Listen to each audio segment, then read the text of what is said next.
नमस्कार आप सभी को। उम्मीद करता हूँ आप सब बहुत अच्छे से होंगे और आप सबकी मुख्य परीक्षा को लेकर तैयारी। बाकी जो छात्र प्रारंभिक परीक्षा क्वालिफाई नहीं कर पाए थे, निश्चित रूप से आप अन्य परीक्षाओं के लिए प्रयासरत होंगे। आज की जो हमारी चर्चा है, सबसे पहले हम देखेंगे उत्तराखंड के बारे में कुछ बेसिक जानकारी, उत्तराखंड के कुछ नृत्य के बारे में देखेंगे, उत्तराखंड के कुछ प्रमुख त्योहारों के बारे में देखेंगे और उत्तराखंड की लेटेस्ट जो जनगणना के आंकड़े हैं उनके बारे में हम बात करेंगे। वर्ष 2011 की जनगणना की बात करेंगे, क्योंकि यहाँ से प्रश्न आपकी परीक्षाओं में देखने को मिलते हैं। और इसके बाद हम भारतीय राज्य व्यवस्था के खंड में विशेष रूप से नागरिकता से अपनी चर्चा की शुरुआत करेंगे और नागरिकता और मूल अधिकारों को देखेंगे। मतलब अनुच्छेद नंबर 5 से लेकर जो आज की चर्चा होगी, उसमें अनुच्छेद नंबर 5 से लेकर आपको अनुच्छेद नंबर 35 तक की चर्चा देखने को मिलेगी। मतलब कुल 3 भाग हम कवर करेंगे। भाग 1 जिसको हमने कल कवर किया, संघ और राज्य क्षेत्र। दूसरा भाग जिसकी चर्चा आज होगी, नागरिकता की, अनुच्छेद नंबर 5 से लेकर 11। और तीसरा भाग मूल अधिकार, अनुच्छेद नंबर 12 से लेकर 35 तक की आज चर्चा इस कक्षा में आपको देखने को मिलेगी। तो सबसे पहले उत्तराखंड से जुड़े हुए जो फैक्ट हैं उनकी हम बात कर लेते हैं, फिर हम आगे बढ़ेंगे और इस संपूर्ण चर्चा को समाप्त करेंगे। चलिए, सबसे पहले यहाँ पर आपको देखने को मिल रही है उत्तराखंड जनगणना। उत्तराखंड जनगणना की जब हम बात करते हैं तो यहाँ पे आपको ध्यान देना है, उत्तराखंड की कुल जनसंख्या की यदि हम बात करते हैं तो यहाँ पे आपको देखने को मिलता है, उत्तराखंड की कुल जनसंख्या में जो आपको देखने को मिलता है वो हम बता दें आपको 1,86,292। कितना है? 1,86,292 उत्तराखंड की कुल जनसंख्या है। और इस जनसंख्या में यदि हम बात करते हैं उत्तराखंड की, तो जो पुरुष जनसंख्या है वो लगभग 51,37,737 है और जो महिला जनसंख्या है ये 49,48,519 है। तो यहाँ पे उत्तराखंड की जब बात करते हैं तो 1 करोड़ कुल जनसंख्या में जो पुरुषों की आबादी है वो लगभग 51% से भी ज़्यादा है, ये आपको पता होना चाहिए। लिंगानुपात की यदि हम बात करते हैं उत्तराखंड में, तो उत्तराखंड में जो लिंगानुपात है वो है 963। 963 का लिंगानुपात उत्तराखंड में देखने को मिलता है। मतलब प्रति 1000 पुरुषों पर 963 महिलाएं आपको उत्तराखंड में देखने को मिलती हैं। जनघनत्व की बात करें तो यहाँ का जो जनघनत्व है वो है 189। 189 यहाँ का जनघनत्व है। 189 का मतलब क्या है? 189 प्रति वर्ग किलोमीटर यहाँ का जनघनत्व है, ये आपको पता होना चाहिए। दशकीय वृद्धि की यदि हम बात करते हैं तो यहाँ पे जो दशकीय वृद्धि रही है वो 18.8% रही है। साक्षरता दर की यदि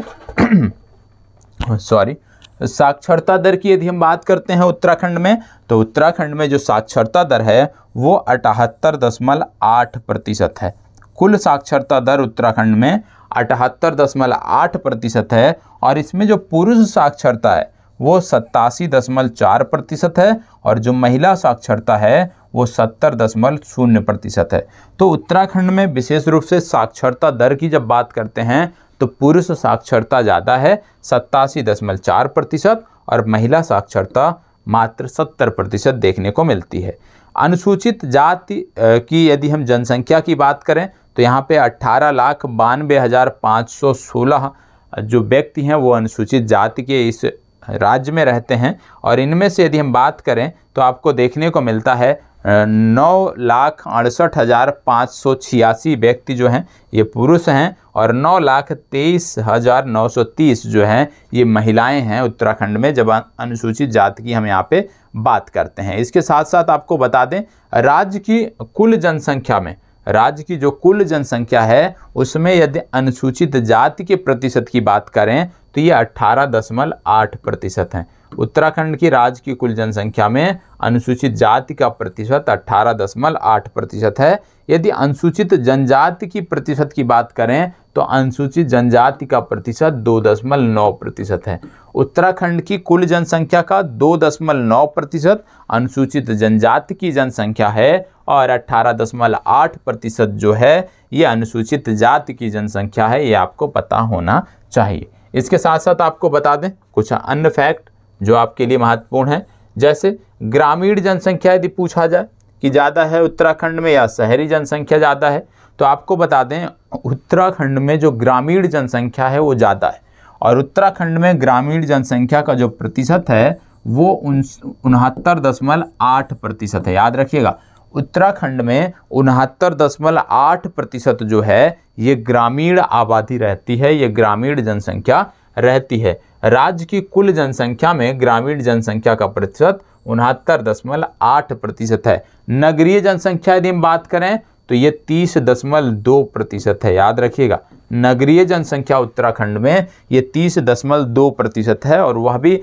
कुछ प्रमुख जिलों में ही सीमित है। विशेष रूप से जो ऊधम सिंह नगर, जो तराई वाले क्षेत्र हैं, हरिद्वार हो गया, ऊधम सिंह नगर हो गया, इन सब क्षेत्रों में आपको ये देखने को मिलता है। जैसे जैसे आप ऊंचाइयों पर जाते जाएंगे, जैसे उत्तरकाशी चले गए, चमोली चले गए, तो वहाँ पे ग्रामीण जनसंख्या का जो अनुपात है वो बढ़ जाता है, शहरी जनसंख्या का जो अनुपात है वो कम हो जाता है। ठीक है, इसके साथ साथ राज्य की कुल जनसंख्या में यदि कार्यशील जनसंख्या की बात करें तो लगभग 38 लाख लोग कार्यशील हैं। अकार्यशील यदि हम बात करें, जो दूसरों पर आश्रित हैं, वो लगभग 62 लाख लोग हैं उत्तराखंड में। ठीक है, तो ये कुछ महत्वपूर्ण फैक्ट हैं उत्तराखंड के जो आपको पता होना चाहिए। शिशु लिंगानुपात की यदि हम बात करते हैं तो 890 प्रति हजार आपको यहाँ पे देखने को मिलता है। अब आता है सर्वाधिक साक्षरता, सर्वाधिक जनसंख्या वाले जिलों की। तो सबसे पहले यदि सर्वाधिक साक्षरता वाले जिलों की बात किया जाए तो उत्तराखंड में जो सर्वाधिक साक्षरता आपको देखने को मिलती है ये आपको देहरादून में देखने को मिलती है। देहरादून में सर्वाधिक साक्षरता देखने को मिलती है। न्यूनतम साक्षरता कहाँ देखने को मिलती है? तो न्यूनतम साक्षरता आपको ऊधम सिंह नगर में देखने को मिलती है। सर्वाधिक पुरुष साक्षरता कहाँ पे देखने को मिलती है?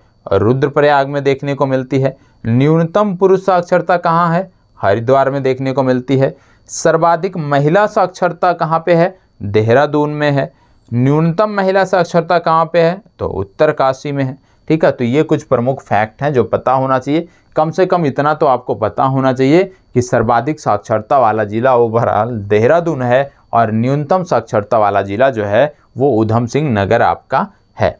ठीक है, इसके साथ साथ यदि आपसे पूछ लिया जाए राज्य की कुल जनसंख्या में सर्वाधिक अनुसूचित जाति प्रतिशत वाला जिला कौन सा है, तो जो बागेश्वर है, बागेश्वर में सर्वाधिक अनुसूचित जाति जनसंख्या रहती है। ठीक है, सर्वाधिक जनसंख्या वाला जिला कौन सा है उत्तराखंड का? तो सर्वाधिक जनसंख्या वाला जिला है हरिद्वार। न्यूनतम जनसंख्या वाला जिला कौन सा है? तो न्यूनतम जनसंख्या वाला जिला है रुद्रप्रयाग। यदि आपसे पूछ लिया जाए सर्वाधिक लिंगानुपात वाला जिला कौन सा है, तो आप बताओगे अल्मोड़ा है, जो सर्वाधिक लिंगानुपात वाला जिला है। न्यूनतम लिंगानुपात वाला जिला जो है वो है हरिद्वार। सर्वाधिक जनघनत्व वाला जिला हरिद्वार, न्यूनतम जनघनत्व वाला जिला उत्तरकाशी, और सर्वाधिक नगरीय जनसंख्या प्रतिशत वाला जिला ये है देहरादून। ये आपको पता होना चाहिए। तो कहने का मतलब है कि उत्तराखंड की जब आप बात करते हो तो आपको देखने को मिलता है, जब जनसंख्या की बात आती है तो जनसंख्या का जो संकेंद्रण आपको देखने को मिलता है वो तराई के क्षेत्रों में ज़्यादा देखने को मिलता है। ऊंचाई वाले क्षेत्रों में ये जो संकेंद्रण है ये आपको कम देखने को मिलता है। इसी प्रकार से जब साक्षरता की भी बात आती है तो जो दुर्गम जिले हैं, ठीक है, जो पर्वतीय जिले हैं, वहाँ पे साक्षरता दर अपेक्षाकृत कम देखने को मिलता है मैदानी वाले जिलों से। अब यहाँ पे बात आ गया उत्तराखंड के प्रमुख लोक नृत्य के बारे में। तो आइए देख लेते हैं उत्तराखंड के प्रमुख लोक नृत्य कौन से हैं। उत्तराखंड के प्रमुख लोक नृत्य की जब बात करते हैं तो इसको आप रट जाइएगा, आपके लिए महत्वपूर्ण है, क्योंकि लोक नृत्य से संबंधित प्रश्न अक्सर पूछे जाते हैं। कोई भी परीक्षा आप देते हो, एक विकल्प मान लो इसमें उत्तराखंड के लोक नृत्यों को दे दिया तो पता होना चाहिए। जैसे जागर, भगनौल, थड़िया, सरौ, हारुल, बुढ़ियात, मंडात, लंगबिर, चौफुला, तांदी, चांचरी, भैला भैला, सिपैया, लोटा, ये उत्तराखंड के प्रमुख लोक नृत्य हैं जिनके बारे में आपको पता होना चाहिए। यदि हम बात करें उत्तराखंड से संदर्भित उत्तराखंड के प्रमुख लोकगीत के बारे में तो आपको देखने को मिलता है कि उत्तराखंड से संबंधित जो प्रमुख लोकगीत हैं उसमें बारहमासा, चौमासा, छूड़ा, छपेली, छोपती, बाजूबंद, झुमेला, चौफुला, कुलाचार, जागर, चूरा, चैती पसारा, फूलदेई, खुंदेड़, ये कुछ उत्तराखंड के प्रमुख लोकगीत आपको देखने को मिलते हैं। तो ये आपको रट जाने चाहिए, आपकी जिम्मेदारी बनती है आप इनको देखें। कल से आपका जिलेवार जो अध्ययन है वो आपको देखने को मिलेगा, ठीक है। जिलेवार अध्ययन हम देखेंगे और विशेष रूप से प्रारंभिक परीक्षा की दृष्टि से जिलेवार अध्ययन को हम समग्रता से समाप्त करेंगे, जिससे जिलेवार अध्ययन एक बार आपका समाप्त हो जाएगा तो बहुत सारी चीज़ें आपकी आसान हो जाएंगी, ठीक है। तो ये आपकी चर्चा हो गई। अब आगे हम बात करने वाले हैं राज्य व्यवस्था के प्रश्नों के। राज्य व्यवस्था से जुड़े हुए महत्वपूर्ण प्रश्नों को अब हम देखने वाले हैं। तो जाइए, वहाँ पर आपको PDF इसकी प्रतिदिन मिल जाती है, साथ साथ आपके मोबाइल ऐप में भी इसकी PDF उपलब्ध है। अब आज हम बात करने वाले हैं भारतीय संविधान की, और यहीं से चर्चा जो है वो प्रारंभ होती है विधिवत तौर पर। तो सबसे पहले जो प्रमुख अनुच्छेद हैं उनके बारे में हम देखेंगे, कितने भागों में हमारा संविधान विभक्त है उसके बारे में जानने का प्रयास करेंगे, और किस भाग में कौन सा महत्वपूर्ण सेक्शन है उसको भी यहाँ पे देखने का प्रयास करेंगे। तो सबसे पहले जैसे हम बात करते हैं भाग 1 की, भाग 1 की हम बात करते हैं, और भाग 1 में यदि हम बात करें तो सबसे महत्वपूर्ण जो आपको देखने को मिलता है वो देखने को मिलता है संघ एवं उसका राज्य क्षेत्र, और इससे संबंधित अनुच्छेद की यदि हम बात करें तो 1 से लेकर 4 तक का अनुच्छेद इससे जुड़ा हुआ है। इसके साथ साथ यदि हम नागरिकता की बात करें तो नागरिकता भाग 2 में आता है। अब और भाग 2 में आने के साथ साथ इससे जुड़ा हुआ जो अनुच्छेद है वो अनुच्छेद नंबर 5 से 11 है। भाग 3 में आता है मूल अधिकार, और मूल अधिकार से जुड़े हुए अनुच्छेद 12 से 35 के बीच में आते हैं। इसके बाद आता है भाग 4। भाग 4 में आता है राज्य के नीति निर्देशक तत्व, और राज्य के नीति निर्देशक तत्वों में जो सबसे पहले आता है वो है अनुच्छेद 36 से अनुच्छेद नंबर 51 तक। इसके बाद आता है भाग 4 का जिसमें मूल कर्तव्यों के बारे में बात की गई है, और इससे जुड़ा हुआ जो अनुच्छेद है वो है 51 का।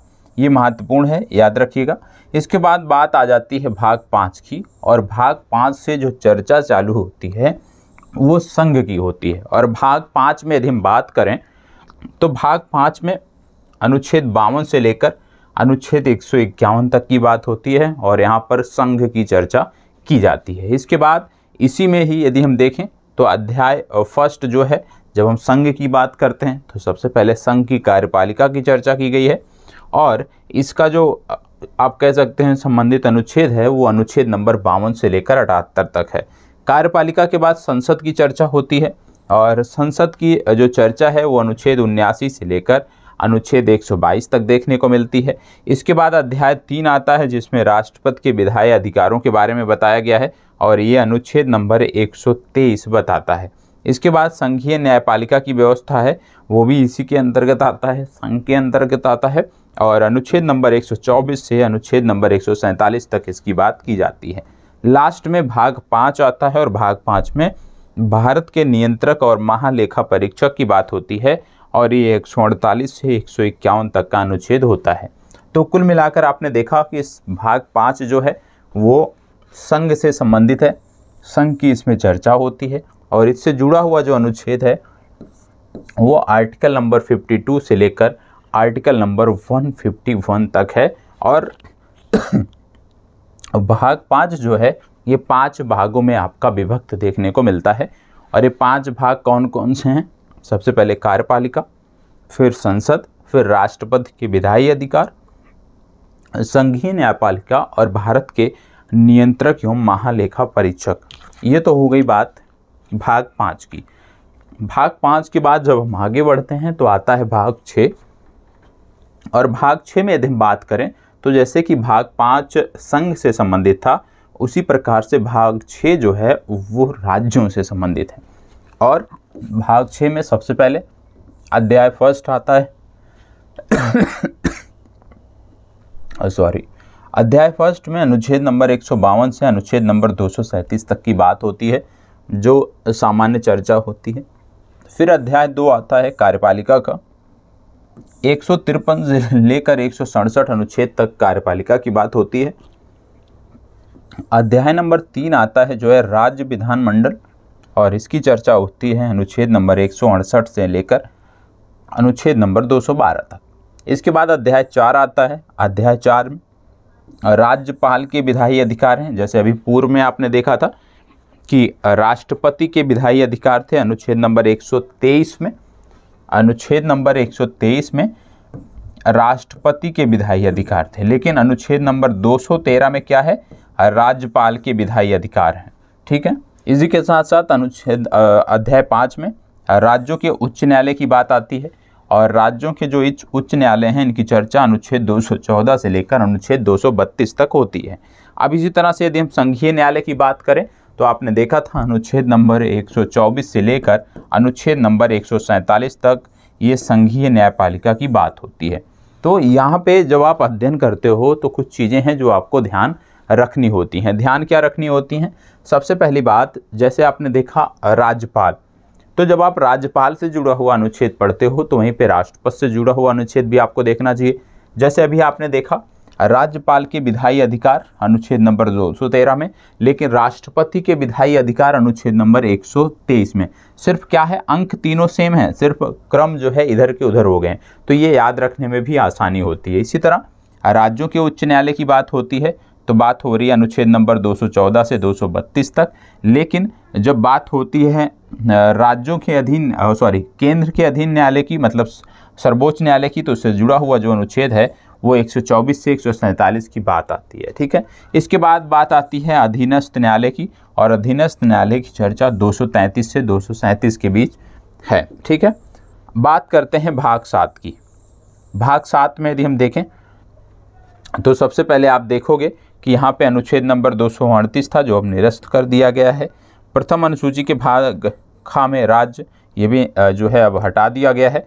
ठीक है, निष्क्रिय है। तो भाग 8 की बात करते हैं, और भाग 8 में संघ एवं राज्य क्षेत्र की चर्चा होती है, और संघ और राज्य क्षेत्र की जो चर्चा होती है वो अनुच्छेद 239 से 242 तक देखने को मिलती है।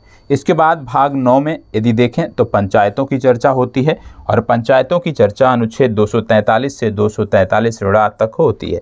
इसके बाद आता है भाग 9 का का, और भाग 9 के का में आता है नगर पालिकाएँ। सबसे पहले पंचायतें आती हैं 9 में, और 9 के का में आती हैं नगर पालिकाएँ, और नगर पालिकाओं की जो चर्चा होती है वो 243 ता से लेकर 243 या और 6 में आपको देखने को मिलती है। ठीक है, तो ये आपको पता होना चाहिए। तो इसमें क्या चीज़ें आपको ध्यान रखनी है? सबसे पहले आपको ध्यान रखनी है कि ये जो भाग हैं, जैसे भाग हैं, भाग 9 है पंचायतों से संबंधित, भाग 8 है संघ राज्य क्षेत्र से संबंधित, तो ये आपको अवश्य पता होने चाहिए। ठीक है, आपको ज़रूरी नहीं कि सारे अनुच्छेद आपको रटे हों, ठीक, लेकिन आप देखते हो 22 भाग टोटल आप पढ़ते हो, तो 22 भाग जो हैं ये आपको पता होना चाहिए।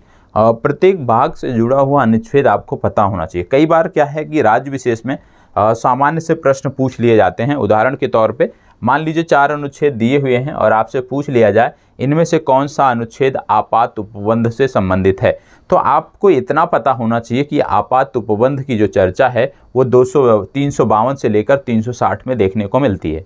अनुच्छेद नंबर 352 से 360 में देखने को मिलती है। अब आपके विकल्प में यदि 352 से 360 के बीच में सिर्फ एक ही कोई अनुच्छेद दिया है और बाकी 100 के अंदर दिए हैं या 200 के अंदर दिए हैं, तो आप आसानी से उनका चुनाव कर सकते हो। इसी प्रकार से यदि आपसे पूछ लिया जाए निम्नलिखित में से कौन सा अनुच्छेद राष्ट्रपति से संबंधित है, तो आपको पता होना चाहिए कि राष्ट्रपति से संबंधित कौन सा अनुच्छेद है, किस भाग में आता है। ठीक है, तो इस आधार पे आप कर सकते हो। जरूरी नहीं कि एक से लेकर आप सारा अनुच्छेद आप रट डालो। ठीक है, 395 अनुच्छेद रटने की कोई ज़रूरत नहीं है। सिर्फ इतना पता होना चाहिए कि किस भाग में किसकी चर्चा की गई है और जो चर्चा हुई है वो कितने अनुच्छेद से लेकर कितने के बीच की गई है। इतना न्यूनतम जानकारी आपको रखना चाहिए। ठीक है, इसके बाद आता है भाग 10। भाग 10 क्या कहता है? अनुसूचित और जनजातीय क्षेत्रों के बारे में। यहाँ पे आप देख रहे होंगे भाग 10। भाग 10 किसकी चर्चा हो रही है? अनुसूचित और जनजातीय क्षेत्रों के बारे में यहाँ पे चर्चा हो रही है, और इससे जुड़ा हुआ जो अनुच्छेद है वो है 244 से 244 का। ये भाग 10 की बात हो रही है। अनुसूचित और जनजातीय क्षेत्र से संबंधित प्रशासन की बात हो रही है। अब यहाँ पे यदि आप बात करें तो एक चीज़ आपको देखने की ज़रूरत है। चले, इसके बाद आता है भाग 11। भाग 11 की जब बात करते हैं तो भाग 11 में आपको देखने को मिलता है संघ और राज्यों के बीच संबंध। और संघ और राज्यों के बीच जो संबंध है उसकी यदि हम बात करें तो अनुच्छेद नंबर 245 से 263 के बीच में आपको देखने को मिलता है संघ और राज्यों के बीच में संबंध। इसके बाद बात आता है भाग 11 के अंतर्गत ही अध्याय फर्स्ट। अध्याय फर्स्ट में क्या है, विधायी संबंध। और विधायी संबंध की जो बात आती है वो अनुच्छेद नंबर 245 से 255 के बीच होती है। और इसके बाद आता है अध्याय सेकंड जो है प्रशासनिक संबंध। इसकी यदि हम बात करें तो 256 से 263 के बीच में आपको देखने को मिलता है। तो कहने का मतलब है कि आपको मिनिमम आज जब आपको ये PDF मिलेगी, आज जब आप इस कक्षा को देख रहे हैं तो आपका होमवर्क रहेगा कम से कम भारतीय संविधान के जो टोटल 22 भाग आपको देखने को मिलते हैं, इन 22 भागों के बारे में आपको पता हो। साथ ही साथ जो अनुच्छेद हैं 395 नंबर तक अनुच्छेद रटना नहीं, आपको सिर्फ इतना याद रखना है कि जैसे भाग 1 के अंतर्गत कितने अनुच्छेद से लेकर कितने तक बात होती है, भाग 2 के अंतर्गत कितने भाग होती है, और जब आप भाग 5 में पहुंचते हो, जैसे भाग 5 भागों में विभक्त है और इन 5 भागों में सबसे पहले सामान्य है, सबसे पहले संघ की बात होती है, कार्यपालिका की बात होती है, संसद की बात होती है। तो इनको भी आपको पता रहना चाहिए कि कार्यपालिका का जो संबंध है वो कितने अनुच्छेद से कितने तक है, संसद का जब बात होती है तो कितने अनुच्छेद से कितने। सिर्फ इतना आप बेसिक कर लीजिए, ये आपके लिए ज़रूरी है। ठीक है, रटना एक ज़रूरी नहीं है, जो महत्वपूर्ण है जब आप पढ़ने लगोगे अपने आप तैयार हो जाएंगे। ठीक है, कुछ गिने चुने आप कह सकते हो 50 से 60 अनुच्छेद हैं जो आपको पता होना चाहिए। बाकी चीज़ें जब आप पढ़ते हो, मुख्य परीक्षा उत्तर लेखन करते हो, वो चीज़ें आती रहती हैं। ठीक है, रटने का प्रयास नहीं करना है। चलिए अब आते हैं हम भाग 12 पे। भाग 12 पे जब हम बात करते हैं तो आपको देखने को मिलता है भाग 12, ध्यान से देखिएगा। भाग 12 क्या है, भाग 12 यहाँ पे आपको देखने को मिलता है वित्त, संपत्ति, संविदाएं और वाद। और भाग 12 की जो चर्चा है वो अनुच्छेद 264 से अनुच्छेद 300 का तक देखने को मिलती है। और भाग 12 में 3 भाग आपको देखने को मिलते हैं। ये 3 कौन कौन से हैं, 4 भाग देखने को मिलते हैं। पहला है वित्त, वित्त की चर्चा हो रही है 264 से 291। दूसरा है उधार, उधार की चर्चा हो रही है 292 से 293। तीसरा है संपत्ति, संविदाएं, अधिकार, देयताएं, बाध्यताएं और वाद, इनकी चर्चा हो रही है 294 से 300। इसके बाद आता है भाग 4 और संपत्ति का अधिकार है 300 का की बात हो रही है।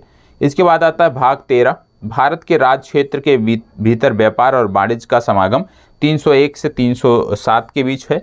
इसके बाद आता है भाग 14 और भाग 14 में यदि आप देखें संघ और राज्यों के अधीन सेवाओं की बात हो रही है। और यहाँ पे जो अनुच्छेद जुड़ा है वो है 308 से लेकर 323 तक। और भाग 14 की जब आप बात करते हो तो इसी भाग 14 में आपको देखने को मिलता है कि 2 भागों में बटा है। पहला है सेवाएं, जिनकी चर्चा है अनुच्छेद 308 से 314 में।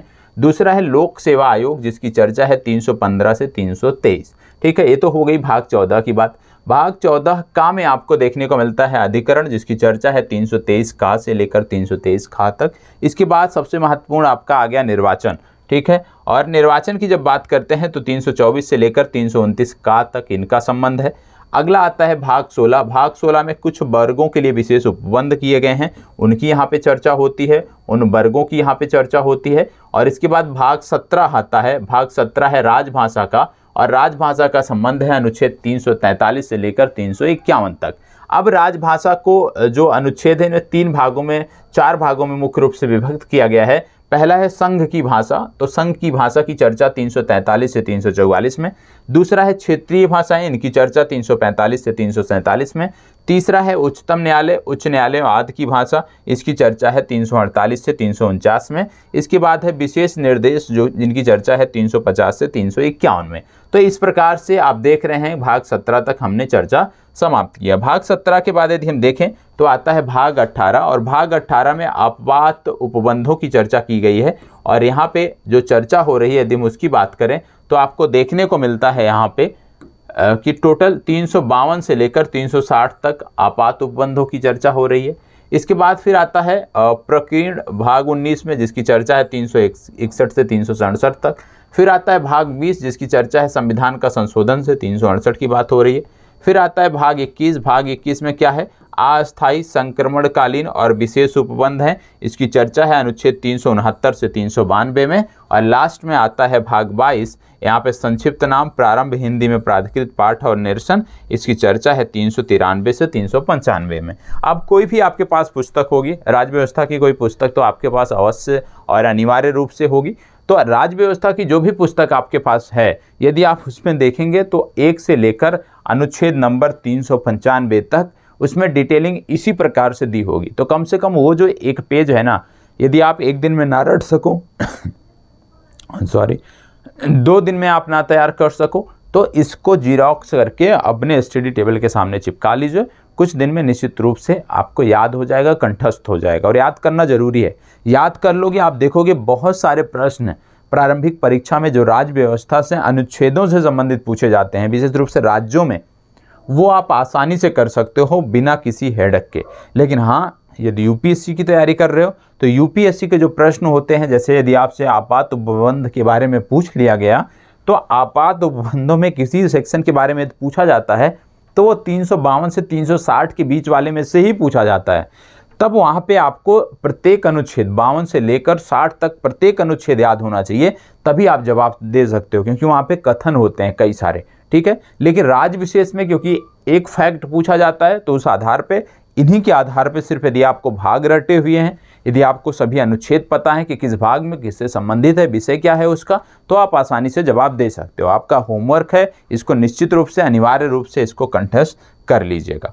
अब बात आती है भाषाई आयोग और समितियां। ठीक है, भाषाई आयोग और समितियों की हम बात करते हैं। सबसे पहले आपको बता दें कि भाषाई प्रांत आयोग, इसका गठन किया गया था जून 1948 में।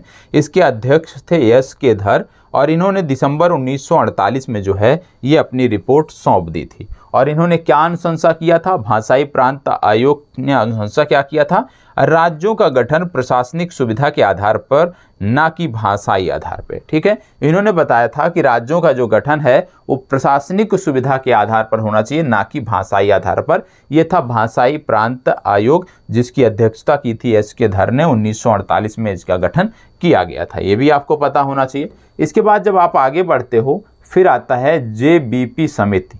और जेबीपी समिति, इसकी भी बारे में देख लेते हैं।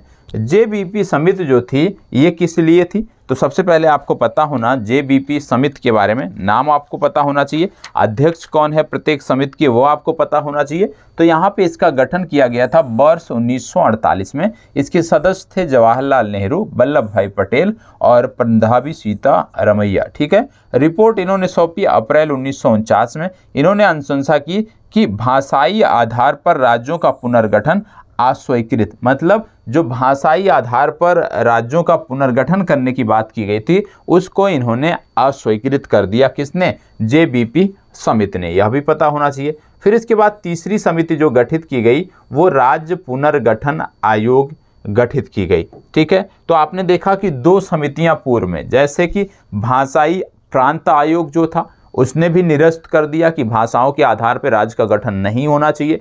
दूसरा जेबीपी समिति जो थी उसने भी माना कि भाषाई आधार पर राज्यों का गठन नहीं होना चाहिए। तीसरी जो समिति बनाई गई ये थी राज्य पुनर्गठन आयोग। इसका गठन वर्ष 1953 में किया गया था। इसके अध्यक्ष थे फजल अली। कौन थे अध्यक्ष इसके? इसके अध्यक्ष थे फजल अली, और इसके सदस्य थे के.एम. पडिक्कर एवं एन.एच.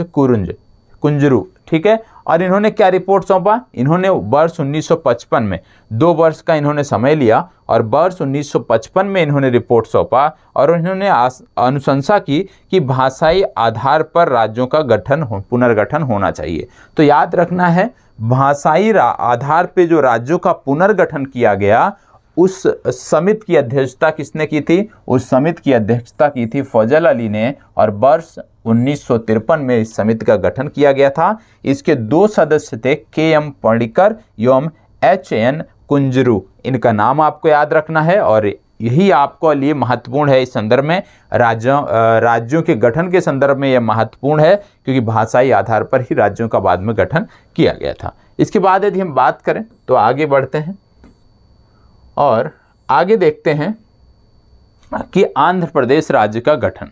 सबसे पहले आप जानते हो तात्कालिक गठन जो है ये पोटी श्री रामुलु की 56 दिनों की भूख हड़ताल के बाद इनकी मौत हो गई थी और इसी के संदर्भ में इसका गठन किया गया था।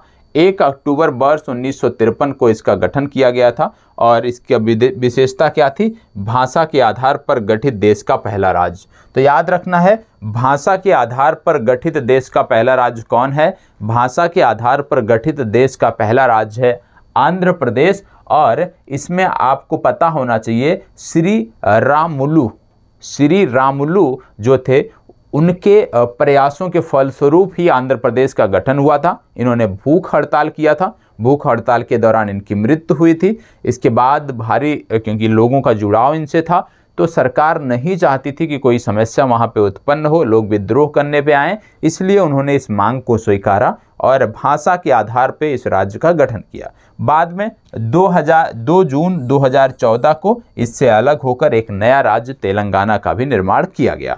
तो विशेष रूप से जब बात आती है भाषाई आधार पर राज्यों का गठन का, तो फजल अली समिति आपको पता होना चाहिए, जिसकी गठन जो है वर्ष 1953 में किया गया था। वर्ष 1955 में इसने अपनी रिपोर्ट दी थी। इसके 2 सदस्यों के भी नाम आपको पता होना चाहिए, KM पणिकर और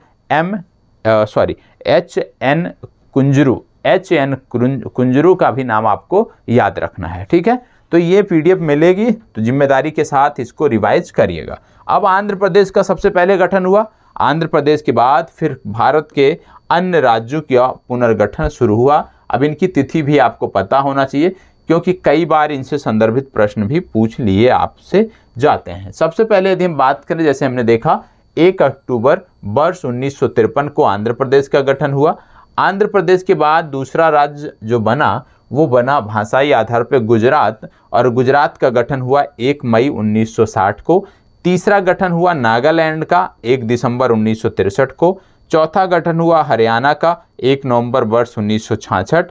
अगला गठन हुआ हिमाचल प्रदेश का 25 जनवरी 1971 को। और आगे जब बढ़ते हैं तो आपको देखने को मिलता है हिमाचल प्रदेश के बाद मेघालय का गठन हुआ 21 जनवरी 1972 को। मणिपुर का गठन हुआ 21 जनवरी 1972 को। त्रिपुरा का गठन हुआ 21 जनवरी 1972 को। तो आप देख रहे होंगे कि पूर्वोत्तर भारत के जो राज्य हैं, मेघालय से लेकर त्रिपुरा तक, मेघालय, मणिपुर, त्रिपुरा, तीनों का जो स्थापना दिवस है वो सेम है। तीनों की स्थापना 21 जनवरी को ही हुई थी वर्ष 1972 को। तो याद रखना है, मेघालय, मणिपुर और त्रिपुरा का जो स्थापना दिवस है सेम है, क्योंकि इनका गठन 21 जनवरी वर्ष 1972 को किया गया था। ठीक है, इसके बाद यदि हम बात करें, आगे बढ़ते हैं, तो आपको देखने को मिलता है सिक्किम का जो गठन था 16 मई वर्ष 1975 को किया गया। मिजोरम का गठन 20 फरवरी वर्ष 1987 को किया गया। अरुणाचल प्रदेश का गठन 20 फरवरी 1987 को किया गया। तो मिजोरम और अरुणाचल प्रदेश, इन दोनों का गठन भी एक तिथि को किया गया है। ठीक है, मिजोरम और अरुणाचल प्रदेश दोनों का गठन भी एक तिथि को किया गया है। फिर बात आती है गोवा का स्थापना दिवस मनाया जाता है 30 मई 1987 को, क्योंकि इसी दिन इसका गठन हुआ। और इसके बाद छत्तीसगढ़ 1 नवंबर को, 9 नवंबर को उत्तराखंड, 15 नवंबर को झारखंड और 2 जून को तेलंगाना का गठन किया गया। तो ये आपको पता होना चाहिए, ठीक है, कि सबसे पहले भाषाई आधार पे गठित किया जाने वाला राज्य कौन सा है और किस प्रकार से अन्य राज्यों का गठन हुआ। अब हम आ गए हैं नागरिकता के खंड पर। अब जो चर्चा हम करने वाले हैं वो है नागरिकता की चर्चा।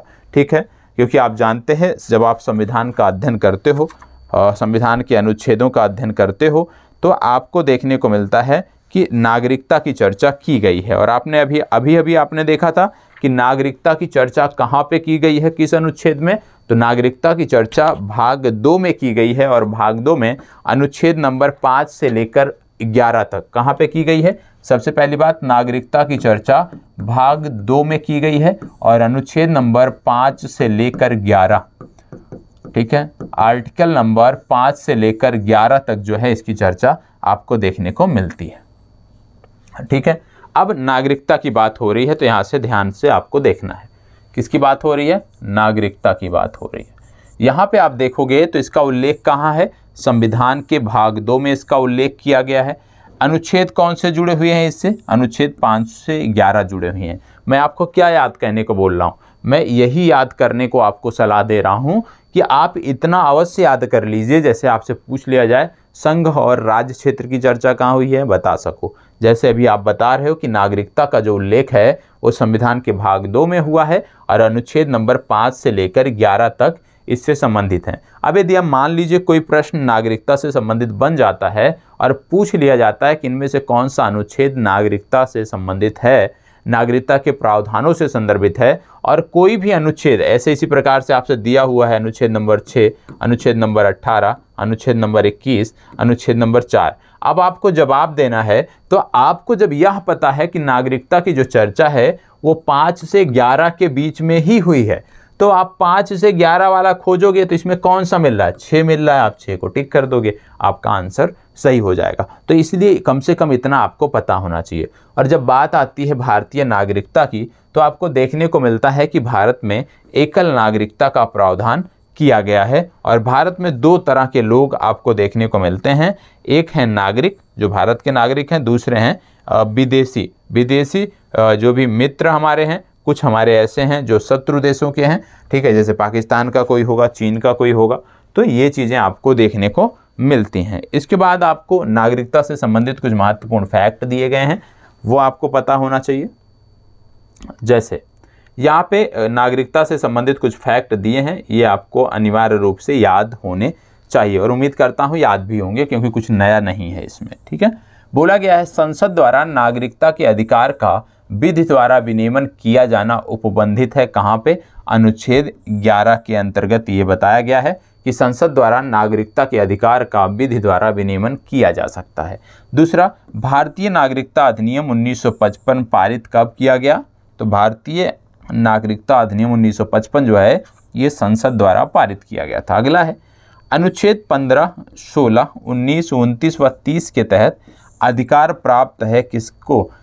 अनुच्छेद 15 की बात करें, 16 की बात करें, 19, 29 या 30 की बात करें तो इसके तहत जो अधिकार हैं वो केवल और केवल भारतीय नागरिकों को प्राप्त हैं। मतलब जो भारत का नागरिक है उसी को मात्र इसके तहत अधिकार प्राप्त है, बाकी अन्य लोगों को इसके अतिरिक्त कोई अधिकार प्राप्त नहीं है। भारत में नागरिक जन्म से या प्राकृतिक रूप से राष्ट्रपति बनने की योग्यता रखते हैं, जबकि केवल जन्म से नागरिक ही राष्ट्रपति बन सकता है। कहाँ? अमेरिका में। तो याद रखिएगा, भारत में नागरिक जन्म से या प्राकृतिक रूप से राष्ट्रपति बनने की योग्यता रखते हैं, जबकि केवल जन्म से नागरिक ही राष्ट्रपति बन सकते हैं, ऐसा प्रावधान सिर्फ अमेरिका में है। दोहरी नागरिकता की यदि हम बात करें तो राज्यों के लिए पृथक नागरिकता व्यवस्था को कहाँ अपनाया गया है? स्विट्जरलैंड में। स्विट्जरलैंड में यदि आप रहते हैं या अमेरिका में आप रहते हैं तो एक तो आप अमेरिका के नागरिक होंगे, दूसरा अमेरिका के जिस प्रांत में आप रहते हैं उसके भी आप नागरिक होंगे। तो दोहरी नागरिकता वहाँ पे आपको देखने को मिलती है, ठीक है। इसके साथ साथ आगे बढ़ते हैं और आगे देख लेते हैं इसमें कुछ अन्य फैक्ट को इससे जुड़े हुए।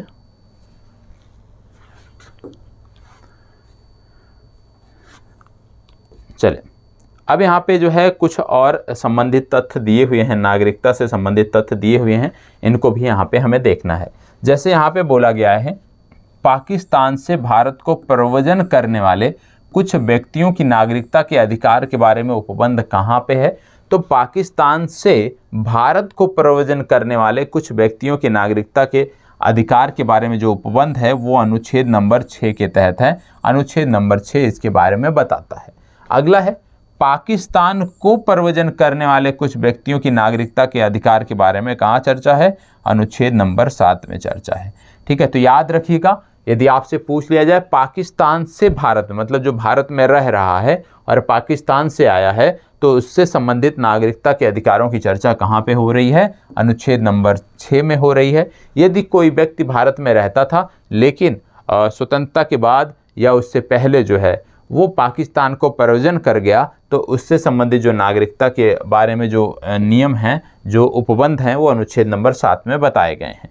भारत के बाहर रहने वाले भारतीय उद्भव के कुछ व्यक्तियों के नागरिकता के बारे में उपबंध कहाँ है? तो ये उपबंध है अनुच्छेद नंबर 8 में। इसके साथ साथ जब कोई व्यक्ति स्वेच्छा से किसी विदेशी राज्य का नागरिक हो जाता है तो उसकी भारतीय नागरिकता स्वतः समाप्त हो जाती है। ये किसके अनुसार है? ये अनुच्छेद नंबर 9 के अनुसार है। याद रखिएगा, अनुच्छेद नंबर 9 क्या कहता है कि यदि आप किसी अन्य देश के, भारत के अलावा किसी अन्य देश के नागरिक हो जाते हैं, वहाँ की आप नागरिकता ले लेते हैं, तो जो भारतीय नागरिकता है वो आपकी स्वतः ही समाप्त मानी जाएगी, स्वतः ही समाप्त हो जाएगी। ठीक है, तो भारत में क्योंकि एकल नागरिकता का प्रावधान है, यदि आप भारत के नागरिक हैं तो आप सिर्फ भारत के ही नागरिक रहेंगे, किसी और देश की नागरिकता नहीं ले सकते।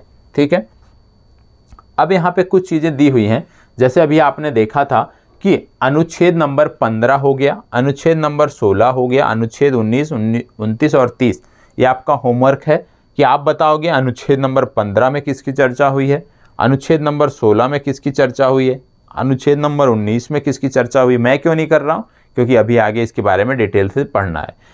अगला है 29 और 30, इसमें क्या चर्चा हुई है ये आपको बताना है। क्यों बताना है, क्योंकि यहाँ पे तुलना की गई है कि ये जो अधिकार हैं इन अनुच्छेदों के अंतर्गत, इस आर्टिकल के अंतर्गत जो अधिकार हैं वो सिर्फ और सिर्फ भारतीयों को प्राप्त हैं, विदेशी नागरिकों को नहीं प्राप्त हैं। लेकिन यहाँ पे कुछ मूल अधिकार दिए गए हैं जो विदेशियों को भी प्राप्त हैं, जैसे अनुच्छेद 28 के अंतर्गत, अनुच्छेद 14 के अंतर्गत, अनुच्छेद 20 के अंतर्गत, अनुच्छेद 21 के अंतर्गत, अनुच्छेद 21 का, अनुच्छेद 22, अनुच्छेद 23, अनुच्छेद 24, अनुच्छेद 25, 26, 27। कहने का मतलब है कि आप कह लीजिए अनुच्छेद नंबर 20 से लेकर अनुच्छेद नंबर 27 तक जो भी अधिकार दिए हुए हैं, जो भी मूल अधिकार दिए हुए हैं, ये भारतीयों के साथ साथ विदेशियों को भी प्राप्त हैं, ये आपको पता होना चाहिए। अनुच्छेद नंबर 20 से लेकर अनुच्छेद नंबर 27 तक, साथ ही साथ अनुच्छेद नंबर 14 भी। तो यह भी आपको पता होना चाहिए कि ये जो अधिकार हैं ये विदेशियों को भी प्राप्त हैं। तो यदि आपसे कभी प्रश्न पूछ लिया जाए इस तरह से कि कुछ अनुच्छेद दे दिए जाएं, कुछ अनुच्छेद आपको दे दिए जाएं और आपसे पूछ लिया जाए इनमें से कौन सा अधिकार सिर्फ भारतीयों को प्राप्त है, तो भारतीयों को कौन सा प्राप्त है? 15, 16, 19, 29, 30। इसको रट जाइएगा, 15, 16, 19, 29, 30, क्योंकि ये याद करना थोड़ा कठिन है, तो इसको आप रट जाइएगा। 15, 16, 19, 29, 30 के अंतर्गत जो अधिकार मिलते हैं वो सिर्फ भारतीयों को मिलते हैं, और बाकी 20 से लेकर 27 तक जो मूल अधिकार दिए गए हैं ये विदेशी नागरिकों को भी प्राप्त हैं, उसी प्रकार से जैसे भारतीयों के लिए हैं, और उसमें अनुच्छेद 14 को भी आप जोड़ दीजिएगा। ठीक है, चलिए आगे देखते हैं। अब मूल अधिकारों की बात कर लेते हैं। भारत में कुल 6 प्रकार के मूल अधिकार आपको देखने को मिलते हैं। भारतीय संविधान में 6 प्रकार के मूल अधिकारों का जिक्र किया गया है, और ये मूल अधिकार आपको पता होना चाहिए, जैसे 15, 16, 19, 29 और 30। 15, 16, 19, 29 और 30 ये सिर्फ किसको प्राप्त हैं? ये सिर्फ भारतीयों को प्राप्त हैं। ठीक है, 20 से लेकर 28 तक किसको प्राप्त हैं? साथ ही साथ 14 ये विदेशियों को भी प्राप्त हैं, जैसे भारतीयों को। तो सबसे पहला जो मूल अधिकार है वो है समता का अधिकार, और समता के अधिकार की चर्चा कहाँ पे हुई है? अनुच्छेद नंबर 14 से लेकर अनुच्छेद नंबर 18 तक जो है ये समता के अधिकार की चर्चा की गई है। फिर बात आता है दूसरा, स्वतंत्रता का अधिकार, और स्वतंत्रता के अधिकार की जो चर्चा है ये आर्टिकल 19 से लेकर आर्टिकल 22 तक जो है इसकी चर्चा की गई है। अगला आता है शोषण के विरुद्ध अधिकार। शोषण के विरुद्ध अधिकार की बात करें तो ये कहाँ से कहाँ तक है? ये 23 से 24 तक है। तो याद रखिएगा एक चीज़ कि शोषण के विरुद्ध अधिकार जो है और धार्मिक स्वतंत्रता का अधिकार जो 25 से 28 के बीच मिलता है, अनुच्छेद नंबर 25 से लेकर अनुच्छेद नंबर 28 तक। तो याद रखिएगा शोषण के विरुद्ध अधिकार और धार्मिक स्वतंत्रता का अधिकार ये दोनों भारतीयों के साथ साथ विदेशियों को भी प्राप्त है। ठीक है, प्रमुख रूप से ये दोनों, चाहे वो शोषण के विरुद्ध अधिकार हो या धार्मिक स्वतंत्रता का अधिकार हो, ये भारतीयों के साथ साथ विदेशियों को भी प्राप्त है, क्योंकि अभी आपने पढ़ा था, पूर्व में आपने पढ़ा था कि अनुच्छेद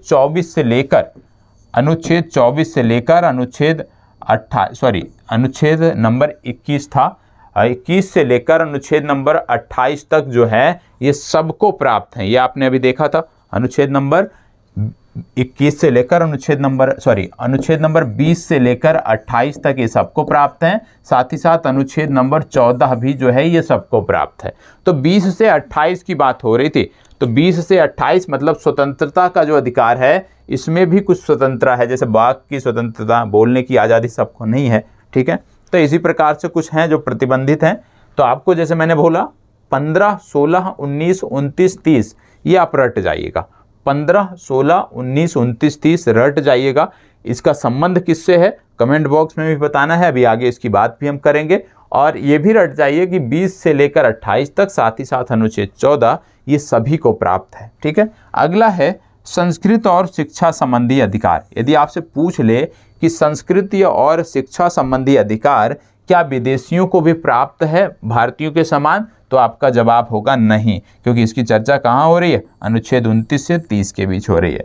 यदि आपसे पूछ लिया जाए कि संवैधानिक उपचारों का जो अधिकार है क्या विदेशियों को भी प्राप्त है, तो इसका जवाब होगा नहीं। संवैधानिक उपचारों का जो अधिकार है अनुच्छेद नंबर 32 ये सिर्फ भारतीयों को प्राप्त है। यदि आपसे कोई पूछ ले कि आप बताइए समता का अधिकार क्या सभी को प्राप्त है विदेशियों को भी, तो आप बताओगे समता के कुछ अधिकार, आर्टिकल नंबर 14 को यदि छोड़ दें तो बाकी के अधिकार जो दिए हैं 15, 16, 17 और 18 ये सिर्फ और सिर्फ भारतीयों को प्राप्त हैं, विदेशियों को ये नहीं प्राप्त हैं, ठीक है। तो ये तो हो गया मूल अधिकार जो भी कुल 6 हैं। तो याद रखिएगा भारतीय संविधान में 6 मूल अधिकारों का जिक्र किया गया है। समता का अधिकार, स्वतंत्रता का अधिकार, शोषण का अधिकार, धार्मिक स्वतंत्रता का अधिकार, संस्कृत और शिक्षा संबंधी अधिकार, साथ ही साथ संवैधानिक उपचारों का अधिकार, ये सभी को प्राप्त हैं, ठीक है। अब बात आती है कुछ महत्वपूर्ण फैक्ट की, आइए देख लेते हैं क्या दिया है। संसद नए राज्यों का निर्माण कर सकती है कैसे। यदि किसी नए राज्य का निर्माण करना हो, सदन को संसद चाहती है कि एक नया राज्य बनना चाहिए, तो कैसे करना होगा, साधारण बहुमत से, याद रखिएगा, ठीक है। इसके साथ साथ भारतीय संघ के अंतर्गत किसी राज्य को मिलाने का अधिकार किसको है। जैसे नया राज्य बनाया जा सकता है उसी तरह से 2 राज्यों का विलय भी किया जा सकता है, तो 2 राज्यों के विलय करने का अधिकार किसको है, तो ये भी अधिकार प्राप्त है संसद को, ठीक है। लोकसभा में संघ राज्य क्षेत्र के लिए आरक्षित सीटों की संख्या कितनी है, 20 है। राज्य पुनर्गठन आयोग की सिफारिश पर 1 नवंबर वर्ष 1956 को बनाए गए राज्य एवं संघ राज्य क्षेत्रों की संख्या कितनी थी, 14 राज्य और 6 संघ राज्य क्षेत्र, ठीक है।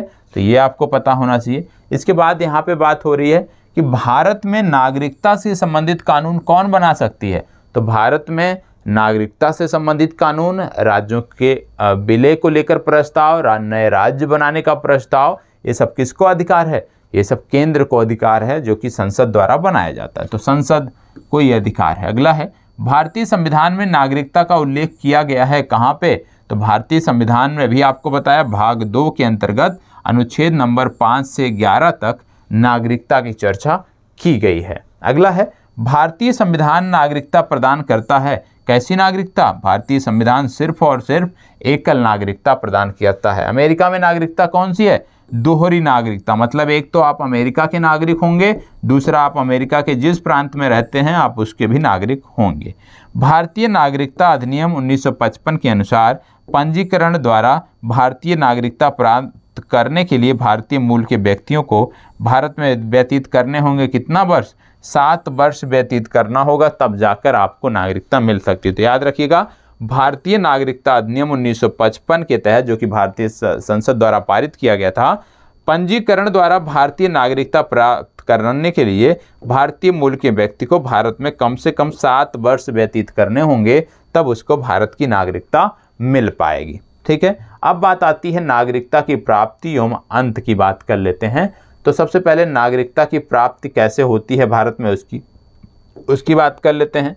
भारत में नागरिकता का आधार क्या है, भारत में नागरिकता का सबसे महत्वपूर्ण आधार है जन्म से, कि आप यहाँ पे जन्म लेते हैं, जन्म से यहाँ पे आप रहते हैं तो जन्म से, दूसरा वंश परंपरा से, तीसरा पंजीकरण से, चौथा देशीकरण से और अर्जित भूमि के समामेलन से। तो भारत में नागरिकता के ये अधिकार हैं, इसके आधार पर आप भारत के नागरिक हो सकते हैं। यदि भारत में नागरिकता किसी की जाती है, नागरिकता समाप्त होती है, तो उसका क्या आधार होता है। यदि आप स्वयं से नागरिकता त्याग दें तो आपकी नागरिकता समाप्त हो जाएगी। संविधान द्वारा वंचित करने, सरकार द्वारा वंचित करने पर, यदि सरकार आपको वंचित कर देती है, आप कुछ ऐसा कदम उठाते हैं, आप देश विरोधी गतिविधियों में संलिप्त होते हैं, आप देश विरोधी गतिविधियों को संचालित करते हैं, तो आपकी नागरिकता सरकार समाप्त कर सकती है। इसके साथ साथ किसी अन्य देश की नागरिकता ग्रहण करने पर आपकी नागरिकता स्वतः ही समाप्त हो जाती है। ये अभी पूर्व में आपने पढ़ा था, तो ये आपने देख लिया। अब बात आता है नागरिकता संशोधन अधिनियम 2019 क्या है, क्योंकि बहुत विवाद था इस पे, आप सब जानते हो। लगातार पूरे भारत में कई जगहों पर, कई राज्यों में महीनों तक आगजनी हुई थी, कई सारे राज्य इसको लेकर अस्थिर भी हुए थे। तो नागरिकता संशोधन अधिनियम जो 2019 था, ये क्या कहता था?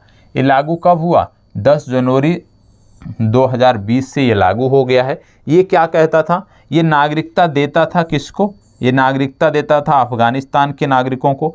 अफ़गानिस्तान के रहने जो भारत आए थे, मतलब अफ़गानिस्तान से जो कुछ लोग भारत आ गए थे उनको नागरिकता देता था। पाकिस्तान के साथ, पाकिस्तान से जो कुछ लोग भारत आ गए थे, और बांग्लादेश, मतलब अफ़गानिस्तान, पाकिस्तान और बांग्लादेश से जो कुछ लोग, और कुछ लोगों में कौन लोग? अल्पसंख्यक लोग। कहाँ पे अल्पसंख्यक लोग? इन देशों में अल्पसंख्यक लोग। तो इन देशों, क्योंकि ये मुस्लिम कंट्री हैं, इन देशों में अल्पसंख्यक कौन है? हिंदू हैं, सिख हैं, ईसाई हैं, जैन हैं, पारसी हैं, ठीक है। तो इन देशों में जो आप कह सकते हो कि अल्पसंख्यक लोग थे, यदि वो भारत में रह रहे थे तो उनको नागरिकता देने का प्रावधान था। कौन कौन आता था इसमें? हिंदू आते थे, सिख आते थे, बौद्ध, जैन, पारसी, ईसाई। ये जो लोग हैं, हिंदू, सिख, बौद्ध, जैन, पारसी, ईसाई, ये सभी जो हैं, चाहे आप खाड़ी के देशों में बात कर लीजिए, चाहे आप बांग्लादेश में बात कर लीजिए, चाहे आप पाकिस्तान में बात कर लीजिए, चाहे आप अफ़गानिस्तान में बात कर लीजिए, ये सब जो हैं वहाँ पे बहुत सीमित संख्या में बचे हुए हैं, क्योंकि लगातार इनका शोषण हो रहा है, लगातार इन पे अत्याचार हो रहा है। पाकिस्तान में यदि हम देखें तो पाकिस्तान में जो अल्पसंख्यक वर्ग है उसकी स्थिति बहुत ही बदतर है। बहुत सारे ऐसे क्षेत्र हैं, पीओके की यदि बात कर लीजिए, पीओके में भी जो अल्पसंख्यक समुदाय रहता है उसकी स्थिति बहुत ही दयनीय है। और इसके साथ साथ पाकिस्तान के जो अन्य क्षेत्र हैं, जैसे जो समृद्ध क्षेत्र, जैसे कराची की बात कर लीजिए, लाहौर की बात कर लीजिए, इन सब क्षेत्रों में भी जो अल्पसंख्यक समुदाय रहता है आज वो पलायन को विवश है। इस तरह से नियम कानून है कि उनकी कोई सुनवाई नहीं होती। उनके साथ आप यदि आप देखोगे कि पाकिस्तान में एक सबसे बड़ी समस्या है, विशेष रूप से जो हिंदू कम्युनिटी पाकिस्तान के कुछ क्षेत्रों में रहती हैं,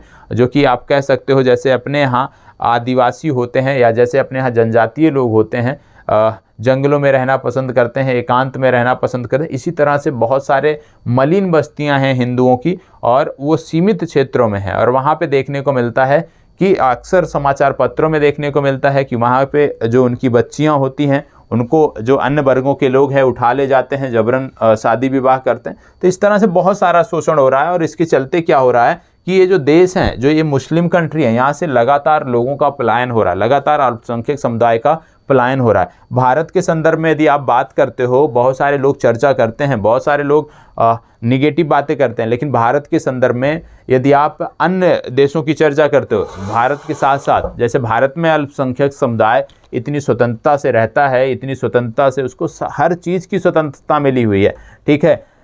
यहाँ तक कि आप देखते होंगे, पाकिस्तान की बात कर लो, अफ़गानिस्तान की बात कर लो, जितनी स्वतंत्रता भारत में अल्पसंख्यक समुदाय को है, जितनी, चाहे आप राजनीतिक स्वतंत्रता की बात कर लो, चाहे धार्मिक स्वतंत्रता की बात कर लो, चाहे शैक्षणिक स्वतंत्रता, तो हर तरह की स्वतंत्रता भारत में है। आप देखो प्रशासन में भी अल्पसंख्यक समुदाय के लोग बहुत बड़ी संख्या में हैं और बहुत बड़ी संख्या में जा रहे हैं, ठीक है। जम्मू कश्मीर से इतने सारे युवा सेना में हैं।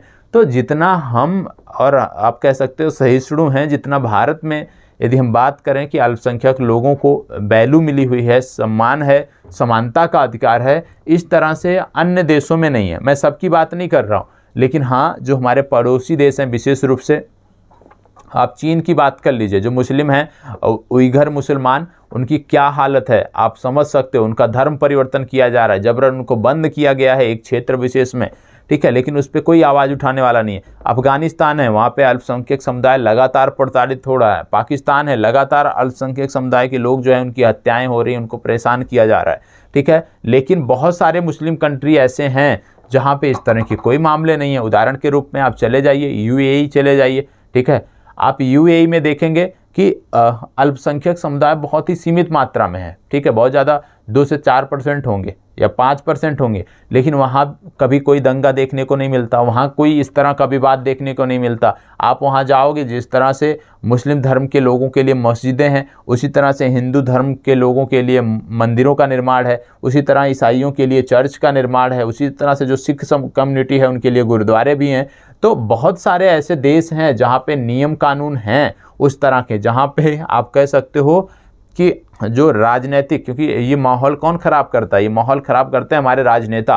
और वहाँ पे क्या है, जिन देशों में शांति, आप बहरीन चले जाओ, वहाँ भी हिंदू कम्युनिटी है, लेकिन इन देशों में क्या है, इन देशों में राजशाही व्यवस्था है, और राजशाही व्यवस्था के अंतर्गत उनको कभी इस तरह से कोई मतलब होता नहीं कि उनको वोट लेना है, ध्रुवीकरण करना है, इस तरह से चीज़ें होती नहीं है, और इसकी वजह से बहुत शांति बनी हुई है। आप चले जाओ, आप बात करते हुए एशिया की, एशिया में चले जाओ, मलेशिया में मुस्लिम बाहुल्य है, इंडोनेशिया चले जाओ मुस्लिम बाहुल्य है, लेकिन अल्पसंख्यक समुदाय भी रहता है, लेकिन कभी भी कोई भी इस तरह का आप कह सकते हो वायलेंस देखने को नहीं मिलता है, ठीक है। तो कहने का मतलब है कि यदि हमारी सरकारें अच्छी रहेंगी, यदि हमारे सत्ता में जो बैठे हुए लोग हैं वो आप कह सकते हो दूषित मानसिकता के नहीं होंगे, उनकी मानसिकता, उनकी सोच अच्छी होगी, तो इस तरह के वाक़ये आपको देखने को नहीं मिलेंगे, ठीक है। चलिए आगे बढ़ते हैं। अब बात आती है मूल अधिकारों के अंतर्गत कुछ अन्य फैक्टों की। यहाँ पे क्या बोला गया है, अनुच्छेद 21 का के तहत शिक्षा के अधिकार को मौलिक अधिकार बनाया गया कब? पूछा जा सकता है कि 21 का के अंतर्गत शिक्षा का जो अधिकार था उसको मौलिक अधिकार कब बनाया गया। तो आपको बताना होगा कि इसके अंतर्गत जो मौलिक अधिकार था वो वर्ष 2002 में बनाया गया, और वर्ष 2002 में 86वां संविधान संशोधन हुआ था, जिसके अंतर्गत शिक्षा के अधिकार को मौलिक अधिकार बनाया गया था। आगे बात आती है प्रेस की स्वतंत्रता अंतर्निहित है कहाँ पे?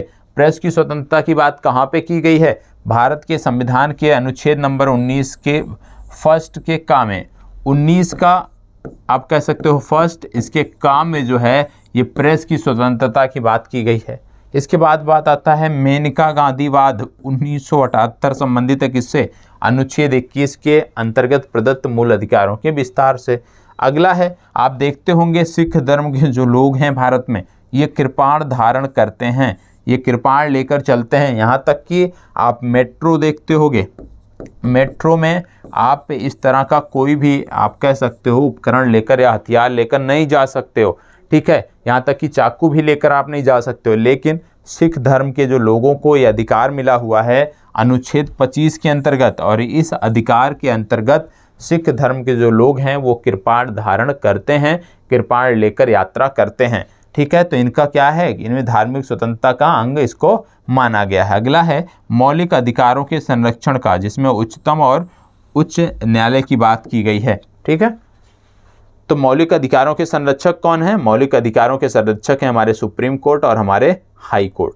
अब यहाँ पे बोला जा रहा है नागरिकता से संबंधित महत्वपूर्ण अनुच्छेद। महत्वपूर्ण अनुच्छेद 5 से लेकर 11 तक अभी हमने देखा था कि नागरिकता का जो चर्चा होती है वो भाग 2 में होती है, और भाग 2 में विशेष रूप से अनुच्छेद नंबर 5 से लेकर अनुच्छेद नंबर 11 तक इसकी चर्चा होती है। उसी के क्रम में यदि हम देखें तो अनुच्छेद नंबर 5 क्या कहता है? अनुच्छेद नंबर 5 कहता है संविधान लागू होने के समय नागरिकता, जब संविधान लागू हुआ उस समय जो लोग रहते थे उनकी नागरिकता की बात हो रही थी। अनुच्छेद 6 क्या कहता है? अनुच्छेद 6 कहता है पाकिस्तान से भारत को प्रव्रजन करने वाले व्यक्तियों को नागरिकता, जो पाकिस्तान से भारत आ गए थे। अनुच्छेद 7 क्या कहता है? पाकिस्तान जो चले गए, भारत से जो पाकिस्तान चले गए उनकी नागरिकता बची रहेगी या समाप्त होगी, उसकी चर्चा बात हो रही है अनुच्छेद 7 में। अनुच्छेद 7 के बाद अनुच्छेद 8 आता है, ये कहता है भारत के बाहर रहने वाले भारतीय उद्भव के व्यक्तियों की नागरिकता की बात करता है। अनुच्छेद नंबर 9 क्या कहता है? विदेशी राज्य की नागरिकता ग्रहण पर भारतीय नागरिकता समाप्त होगी, इसकी चर्चा कहाँ है? अनुच्छेद नंबर 9 में है। इसके बाद आता है अनुच्छेद नंबर 11। अनुच्छेद नंबर 11 क्या कहता है? अनुच्छेद नंबर 11 कहता है संसद को नागरिकता के संदर्भ में विधि बनाने की शक्ति है, और इसी के शक्ति का प्रयोग करते हुए संसद ने वर्ष 2019 में नागरिकता संशोधन विधेयक लाया था, जिसमें बांग्लादेश, अफगानिस्तान और पाकिस्तान के जो भारत में अल्पसंख्यक वर्ग के जो शरणार्थी रह रहे थे उनको नागरिकता देने का प्रावधान किया गया था। तो ये तो चीज़ें हो गई नागरिकता के बारे में। फिर बात आती है मूल अधिकार के बारे में। मूल अधिकार अपनाया गया कहाँ से? मूल अधिकार जो है भारत में अपनाया कहाँ से गया है? मूल अधिकार भारत में यूएसए से अपनाया गया है। और संविधान में उल्लेख कहाँ पे है? भाग 2 में यदि हम देखें अनुच्छेद नंबर 12 से 35 में इसका उल्लेख आपको देखने को मिलता है। अब यहाँ पे यदि हम बात करते हैं तो मूल अधिकारों की संख्या कितनी है, आइए देख लेते हैं भारतीय संविधान में मूल अधिकारों की संख्या कितनी है। अभी आपने देखा था कि भारतीय संविधान में जब मूल अधिकारों की बात होती थी, अभी पूर्व में मैंने आपको बताया था कि भारतीय संविधान में जब मूल अधिकारों की बात होती है तो 6 मूल अधिकार हमें प्राप्त हैं। अब ये जो 6 मूल अधिकार हैं इनकी चर्चा कितने अनुच्छेद से कितने के बीच में होती है वो हम देख लेते हैं। जैसे समता का अधिकार है, समता का अधिकार कहाँ प्राप्त है? अनुच्छेद नंबर 14 से लेकर अनुच्छेद नंबर 18 के बीच हमें समता का अधिकार प्राप्त है। इसके बाद आता है स्वतंत्रता का अधिकार। स्वतंत्रता का अधिकार कहाँ प्राप्त है? अनुच्छेद नंबर 19 से लेकर अनुच्छेद नंबर 22 तक हमें स्वतंत्रता का अधिकार प्राप्त है। शोषण के विरुद्ध अधिकार की बात करें तो अनुच्छेद नंबर 23 से लेकर अनुच्छेद नंबर 24 तक हमें शोषण का अधिकार प्राप्त, शोषण के विरुद्ध अधिकार प्राप्त है। अगला है धार्मिक स्वतंत्रता का अधिकार। धार्मिक स्वतंत्रता का जो अधिकार है वो अनुच्छेद नंबर 25 से लेकर अनुच्छेद नंबर 28 तक प्राप्त है। इसके बाद बात आता है संस्कृति और शिक्षा संबंधी अधिकार। ये अनुच्छेद नंबर 29 से लेकर अनुच्छेद नंबर 30 तक प्राप्त है। अगला है संवैधानिक उपचारों का अधिकार। ये अनुच्छेद नंबर 32 में हमें प्राप्त है। तो ये आपको पता होना चाहिए। इसके बाद बात आती है समता का अधिकार। ठीक है, समता के जब अधिकार की बात करते हैं तो आपको देखने को मिलता है सबसे पहली बात अनुच्छेद नंबर 14 कहता है विधि के समक्ष समता और विधियों का समान संरक्षण। ठीक है, फिर अनुच्छेद नंबर 15 कहता है धर्म, मूल वंश, जाति, लिंग, जन्म स्थान के आधार पर विभेद का प्रतिषेध। फिर अनुच्छेद नंबर 16 कहता है लोक नियोजन के विषयों में अवसर की समता। फिर अनुच्छेद नंबर 17 कहता है अस्पृश्यता मतलब छुआछूत, अस्पृश्यता या छुआछूत का अंत अनुच्छेद नंबर 17 कहता है। उपाधियों का अंत कहता है अनुच्छेद नंबर 18। तो समता का अधिकार हो गया। समता के अधिकार के बाद जब बात करते हैं तो बात आती है स्वतंत्रता का अधिकार। और स्वतंत्रता के अधिकार में जैसे आपने देखा कि अभी मैंने आपको बताया कि अनुच्छेद नंबर 20 से लेकर अनुच्छेद नंबर 20 से लेकर 28 तक, अभी आपने देखा था अनुच्छेद नंबर 20 से लेकर अनुच्छेद नंबर 28 तक जो अधिकार हैं, आर्टिकल नंबर 20 से लेकर 28 तक ये जो अधिकार हैं ये भारतीयों के साथ साथ विदेशियों को भी प्राप्त हैं। लेकिन आर्टिकल नंबर 19 नहीं प्राप्त है। तो 19 क्या कहता है? अभिव्यक्ति की स्वतंत्रता सहित कुल 6 प्रकार की स्वतंत्रताएं। तो भारत में जो अभिव्यक्ति की स्वतंत्रता है वो सिर्फ भारतवासियों के लिए है। ऐसा नहीं है कि विदेश का कोई भी आए और भारत के बारे में या यहाँ पे कोई भी किसी भी संदर्भ में कुछ भी बोलकर चला जाए। तो अभिव्यक्ति की जो आज़ादी है जिसका प्रयोग आज आप सोशल मीडिया पर करते हैं, कुछ भी लिख देते हैं किसी के बारे में, तो ये जो अभिव्यक्ति की आज़ादी है ये सिर्फ आपको मिली हुई है और कोई विदेशी ऐसा नहीं कर सकता है। ठीक है, फिर इसका बाद आता है आर्टिकल नंबर 20 अपराधों के लिए दोष सिद्ध के संबंध में संरक्षण। अपराधों के लिए दोष सिद्ध के संबंध में संरक्षण ये सभी को प्राप्त है और होना भी चाहिए। ठीक है, अगला है अनुच्छेद नंबर 21 प्राण एवं दैहिक स्वतंत्रता। तो चाहे भारतीय हो या कोई विदेशी हो, सबको प्राण एवं दैहिक स्वतंत्रता प्राप्त है। इसकी जिम्मेदारी सरकार की है। अगला है गिरफ्तारी एवं निरोध के संदर्भ में संरक्षण। तो ये भी आपको पता होना चाहिए, ये सबको प्राप्त है। अगला यहाँ पे यदि हम देखें तो ये 4 आपके हो गए। फिर इसके बाद बात आता है अनुच्छेद नंबर 19 में प्रदत्त स्वतंत्रताएं। जैसे अभी बताया गया अनुच्छेद नंबर 19 में कुल कितने स्वतंत्रताएं आपको दी गई हैं? अनुच्छेद नंबर 19 में कुल 6 स्वतंत्रताओं की चर्चा होती है। वाक और अभिव्यक्ति के साथ अनुच्छेद नंबर 19 में कुल 6 प्रकार की अन्य स्वतंत्रताओं का जिक्र होता है। कौन कौन से? पहला तो हो गया 19 का 1 का वाक एवं अभिव्यक्ति की स्वतंत्रता। इसके बाद इसके आप देखेंगे तो 19 के 1 के खा में शांतिपूर्वक एवं निरायुध सम्मेलन करने की स्वतंत्रता। तो कोई विदेशी यदि आता है और सोचे कोई सम्मेलन हम कर लें शांतिपूर्ण, तो वो नहीं कर सकता, क्योंकि ये सिर्फ और सिर्फ किसको प्राप्त है? भारतीयों को प्राप्त है। इसी तरह अनुच्छेद 19 का पहले का गा संगम या संघ बनाने की स्वतंत्रता है, सिर्फ भारतीयों को प्राप्त है। कोई विदेशी भारत में आकर इस तरह का संघ या संगम नहीं बना सकता है बिना अनुमति के। ठीक है। अगला है अनुच्छेद नंबर 19 का 1 घ, राज्य क्षेत्र में सर्वत्र आबाद संचरण की स्वतंत्रता। आप जानते हैं कि भारत के राज्य क्षेत्र में बहुत सारे ऐसे पार्ट हैं जहां पर, जैसे कि आप लद्दाख चले जाओ, आप उत्तराखंड के कुछ क्षेत्रों में चले जाओ, आप अंडमान निकोबार चले जाओ, आप अरुणाचल प्रदेश चले जाओ, सिक्किम, तो कुछ क्षेत्र हैं जो विदेशियों के लिए वर्जित हैं, जहाँ पे विदेशी नहीं जा सकते हैं, सिर्फ भारतीय जा सकते हैं। अनुच्छेद 19 का ये डा है, राज्य के किसी भी भाग में निवास करने और बसने की स्वतंत्रता सिर्फ भारतीयों को है। वृत्त व्यापार या कारोबार करने की स्वतंत्रता ये भी सिर्फ भारतीयों को है। ठीक है, तो ये चीज़ें आपको पता होना चाहिए कि आर्टिकल 19 के अंतर्गत कुल 6 प्रकार की स्वतंत्रताओं की चर्चा की जाती है। फिर बात आता है शोषण के विरुद्ध अधिकार। अब शोषण के विरुद्ध अधिकार की जब बात करते हैं, कल मैंने एक अभ्यास प्रश्न दिया था, परसों दिया था, जिसमें हमने ट्रांसजेंडर समुदाय के बारे में बात किया था। तो वहाँ पे आपको कुछ बताया गया था कि इनका शोषण होता है। ठीक है, तो वहाँ पे जो उनको स्वतंत्रता मिली हुई है कहाँ से, यही है मानव दुर्व्यवहार और बालात श्रम पर प्रतिषेध, अनुच्छेद नंबर 23। अनुच्छेद नंबर 24 क्या कहता है, 14 वर्ष से कम उम्र के बच्चों का कारखाने आदि में नियोजन जो है ये नहीं हो सकता। मतलब आप बालात श्रम जो है अनुच्छेद 23 के अंतर्गत नहीं करा सकते, और जो बाल मजदूरी है, बाल मजदूरी को प्रतिबंधित कहाँ किया गया है, अनुच्छेद नंबर 24 में किया गया है। फिर बात आता है संपत्ति का अधिकार। संपत्ति का अधिकार, संपत्ति के अधिकार में देखें तो पूर्व की स्थिति क्या थी, पूर्व की स्थिति थी कि मूल अधिकार संविधान के अनुच्छेद 19 फर्स्ट के 4 और 31 के अंतर्गत था। वर्तमान स्थिति क्या है कि इसको विधिक अधिकार बना दिया गया, संविधान के अनुच्छेद 300 का में इसकी चर्चा होती है।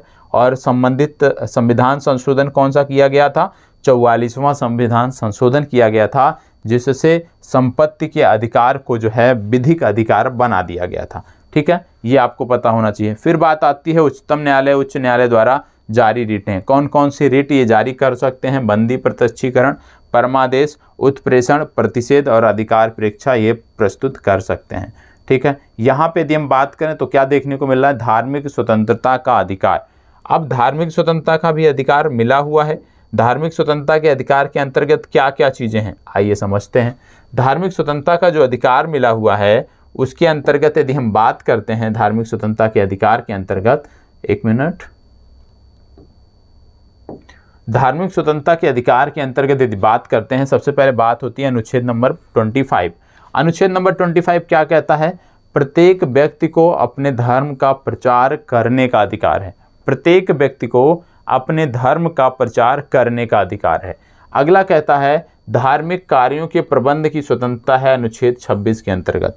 मतलब प्रत्येक व्यक्ति किसी भी धर्म से है, भारत का निवासी है, भारत का नागरिक है, तो उसे अपने धर्म के प्रचार प्रसार का अधिकार मिला हुआ है। उसी तरह से दूसरी बात आती है अनुच्छेद नंबर 26। अनुच्छेद नंबर 26 कहता है कि कोई भी व्यक्ति अपने धर्म से जुड़े हुए कार्यों को संचालित कर सकता है। इसके साथ आता है अनुच्छेद नंबर 27। ये कहता है विशिष्ट धर्म की अभिवृद्धि के लिए करों के संदाय के बारे में स्वतंत्रता। मतलब धर्म की वृद्धि के लिए करों के संदाय में भी स्वतंत्रता आपको मिली हुई है अनुच्छेद 27 के अंतर्गत। फिर आता है अनुच्छेद 28।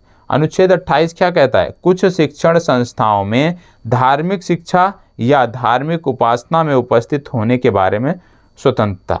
कुछ शिक्षण संस्थाओं में धार्मिक शिक्षा या धार्मिक उपासना में उपस्थित होने के बारे में स्वतंत्रता मिली हुई है। कहाँ पे, अनुच्छेद 28। अभी जब उत्तर प्रदेश में जो मदरसे थे, जो राज्य सरकार द्वारा फंड लेते थे, उनकी जो फंडिंग थी जो समाप्त की गई थी, उसमें ये अनुच्छेद बड़ा चर्चा में था, क्योंकि जो मदरसे होते हैं वो अधिकांश क्या हैं, धार्मिक शिक्षा देते हैं। हालांकि अब तकनीकी शिक्षा पर भी बल दिया जा रहा है, लेकिन ज़्यादातर जो मदरसे होते हैं वो धार्मिक शिक्षा देते हैं।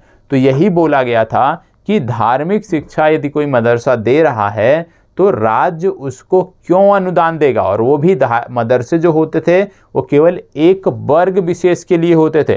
ठीक है, दूसरे वर्ग विशेष के लोग उसमें नहीं जा सकते थे। तो धार्मिक शिक्षा, दूसरी बात सबके लिए वहाँ पे प्रवेश नहीं था। तो ऐसे में राज्य क्यों मदद कर रहा था, क्योंकि राज्य किसी भी धर्म के बढ़ाने के लिए या किसी भी धर्म के प्रसार के लिए इस तरह से कोई आर्थिक मदद नहीं उपलब्ध कराएगा। राज्य का काम है सभी को समान रूप से मदद उपलब्ध कराना, और इसी आधार पे ये जो फंडिंग थी ये बंद की गई उत्तर प्रदेश में। संस्कृति और शिक्षा संबंधी अधिकार, संस्कृत और शिक्षा संबंधी अधिकार की हम बात करते हैं। यहाँ पे बोला गया है अनुच्छेद नंबर 29। अनुच्छेद नंबर 29 क्या कह रहा है? अल्पसंख्यक वर्गों के हितों का संरक्षण, सुरक्षा संबंधी अधिकार। ठीक है, ये 29 कहता है। अनुच्छेद नंबर 30 क्या कहता है? शिक्षण संस्थानों की स्थापना और प्रशासन करने का अल्पसंख्यक वर्गों का अधिकार। अनुच्छेद 30 ही कहता है कि जो अल्पसंख्यक समुदाय के लोग हैं वो अपने लिए शिक्षण संस्थानों की स्थापना कर सकते हैं। ठीक है, इसके बाद आता है आपातकाल में मूल अधिकारों का निलंबन। तो याद रखिएगा, अनुच्छेद यदि 358 क्रियाशील है तो अनुच्छेद 19 के अंतर्गत जो आपको अधिकार मिला है वाक एवं अभिव्यक्ति की, वो तुरंत आपका समाप्त हो जाएगा। ठीक है, ले अब जब अनुच्छेद नंबर 359 क्रियाशील है तो अन्य मूल अधिकार राष्ट्रपति द्वारा निलंबित हो जाएंगे 19 को छोड़कर। ठीक है, इसके साथ साथ आपको पता होगा यहाँ पे क्या है, अनुच्छेद 359 की बात हो रही, तो अन्य सभी मूल अधिकार जो हैं, सभी मूल अधिकार वो राष्ट्रपति द्वारा निलंबित किए जाएंगे। 44वां संविधान संशोधन क्या था? 44वां संविधान संशोधन था अनुच्छेद 20 और 21 के निलंबन पर पाबंदी। अनुच्छेद 21, 20 और 21 के निलंबन पर पाबंदी ये कब लगाई गई कि यदि सभी मूल अधिकारों का निलंबन होता है आपातकाल में तो याद रहेगा कि 20 और 21 जो है ये निलंबित नहीं होगा। 20 और 21 निलंबित नहीं होगा। ये कब व्यवस्था की गई? 44वें संविधान संशोधन में व्यवस्था की गई। यदि 358 नहीं लगा है तो 19 भी निलंबित नहीं होगा। मतलब यदि 358 नहीं लगा है तो 19 भी निलंबित नहीं होगा। 19, 20, 21 तीनों क्रियाशील रहेंगे। लेकिन यदि 358 लगा, अनुच्छेद 358 का प्रयोग किया गया है तो वहां पे अनुच्छेद नंबर 19 निलंबित हो जाएगा। 20 और 21 जो है ये क्रियाशील रहेंगे और इसकी व्यवस्था 44वें संविधान संशोधन के अंतर्गत की गई थी। ठीक है, चलिए अन्य महत्वपूर्ण तथ्यों को देख लेते हैं। ध्यान से देखना है यहाँ पे क्या चीजें अन्य में दी हुई हैं। यहाँ पे दिया हुआ है डॉक्टर BR अम्बेडकर ने संविधान की आत्मा किसको कहा? तो डॉक्टर BR अम्बेडकर ने अनुच्छेद 32 को संविधान, जो संवैधानिक उपचारों का अधिकार है, उसको संविधान की आत्मा कहा। संपत्ति के अधिकार को मूल अधिकारों की श्रेणी से हटाकर विधिक अधिकार कब बनाया गया? 44वें संविधान संशोधन में यह व्यवस्था की गई। उच्चतम न्यायालय ने संविधान के मूल संरचना के सिद्धांत का प्रतिपादन कब किया? केशवानंद भारती बनाम केरल राज्य सरकार वाद में इसका प्रतिपादन किया गया। शिक्षा का अधिकार अधिनियम 2009 कब लागू हुआ? 1 अप्रैल 2010 से ये लागू हुआ। अगला है बधुआ मजदूर उन्मूलन अधिनियम। बधुआ मजदूर उन्मूलन अधिनियम भारतीय संसद ने कब पारित किया? वर्ष 1976 में पारित किया। अगला है भारतीय संविधान के अनुच्छेद 25 में प्रयुक्त हिंदू शब्द के अंतर्गत कौन कौन शामिल है? तो भारतीय संविधान के अनुच्छेद 25 में जो हिंदू शब्द का जिक्र किया गया है इसमें बौद्ध, जैन और सिख तीनों शामिल हैं। तो याद रखिएगा आर्टिकल 25 जब आप पढ़ते हैं तो वहाँ पे जब हिंदू का जिक्र होता है मतलब हिंदू में बौद्ध, जैन और सिख भी आते हैं। किसी अभियुक्त को स्वयं के विरुद्ध गवाह बनाने के लिए बाध्य नहीं किया जा सकता। ये प्रावधान कहाँ है? संविधान के अनुच्छेद 20(3) में ये प्रावधान किया गया है। प्रत्यक्ष बंदीकरण अधिनियम के अंतर्गत एक व्यक्ति को बिना मुकदमा चलाए बंदी बनाया जा सकता है। कितने दिनों तक? 3 माह के लिए बनाया जा सकता है। ये आपको पता होना चाहिए। उच्चतम न्यायालय ने सूचना के अधिकार को निहित माना है किसमें? 19 के फर्स्ट के का में निहित माना है। ठीक है, तो ये भी आपको पता होना चाहिए। सूचना का अधिकार जो है वो किसके अंतर्गत आता है? अनुच्छेद 19 में निहित है, ऐसा सुप्रीम कोर्ट ने माना है। अब बात आती है राज्य के नीति निर्देशक तथ्यों की।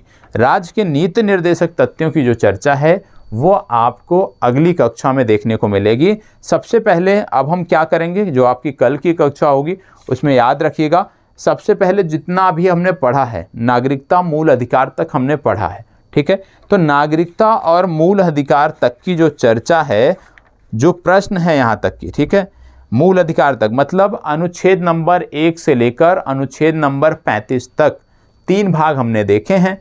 तो इन 3 भागों से जुड़े हुए जो भी प्रश्न हैं वो कल कराए जाएंगे। तो आपकी जिम्मेदारी बनती है कि भारत के संविधान के अनुच्छेद में अनुच्छेद 1 से लेकर अनुच्छेद 35 तक खूब अच्छे से अध्ययन कर लीजिएगा, क्योंकि कल इससे जुड़ी हुई चर्चा आपको प्रश्नों के रूप में देखने को मिलेगी।